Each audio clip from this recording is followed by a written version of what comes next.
refrigerator to work on tomorrow because this is just a lot of dough to work with at one time. So I'm going to finish it tomorrow, but I'm going to show you how to do a batch of sticky buns with this same dough.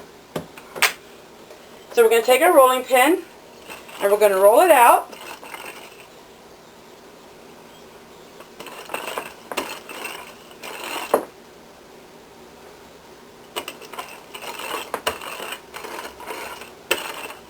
Just like that.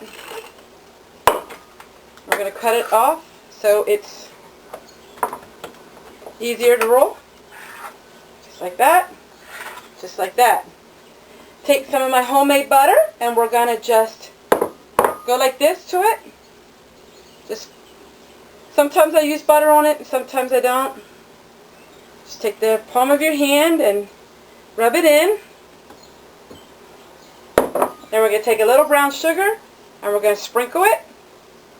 I don't use a whole lot of brown sugar because this is a sticky dough recipe, sticky bun recipe, so there's a lot of brown sugar in the sticky part. Just like that. We're going to roll it up. It's going to be a little sticky, especially if it's hot out. That's okay. We try not to use more flour than we have to because we don't want our dough to be really crumbly and dried out. Okay? Now this is a little trick that I do.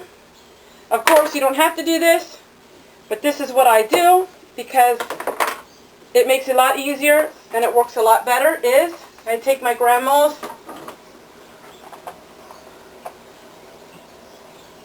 meat slicer or bread slicer, or whatever you want to call it, electric knife, and we're going to go just like that in uniform pieces.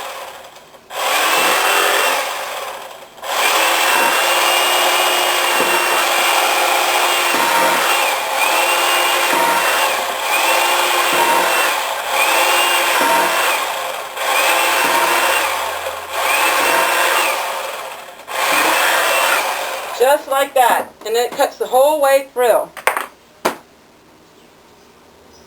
Usually it does. If it doesn't, you can just pinch it a little bit.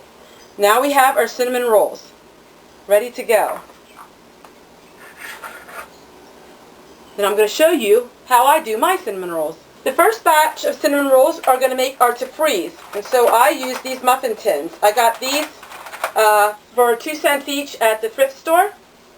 What we do is we put the sticky stuff. All it is brown sugar and a little butter. I don't have any recipe for that. It's just brown sugar and a little butter. We're going to put a little bit on the bottom of each muffin tin.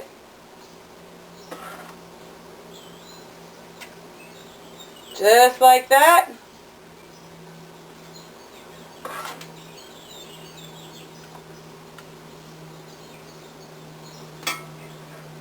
Then we're going to put our sticky bun and lay it on top.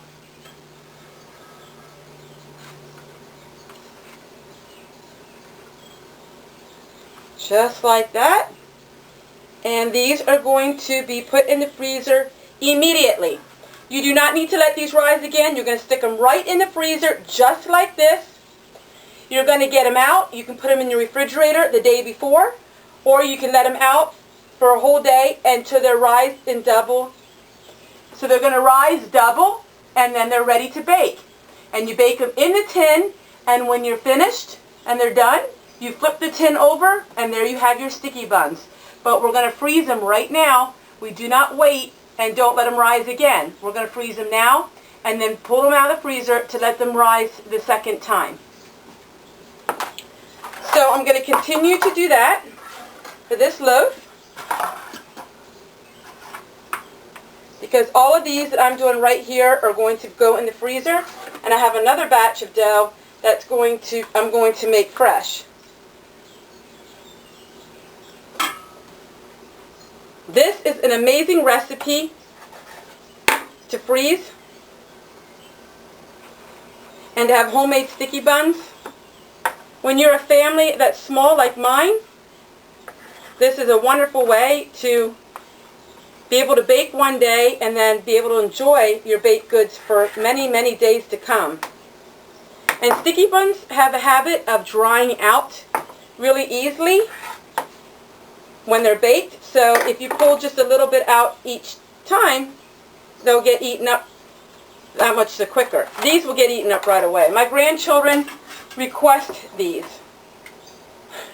So that, my friends, is how I take potato roll recipe and I make many different things with it. Sticky buns, potato rolls, potato bread, all from the same recipe. Take care, everyone, and we'll see you tomorrow.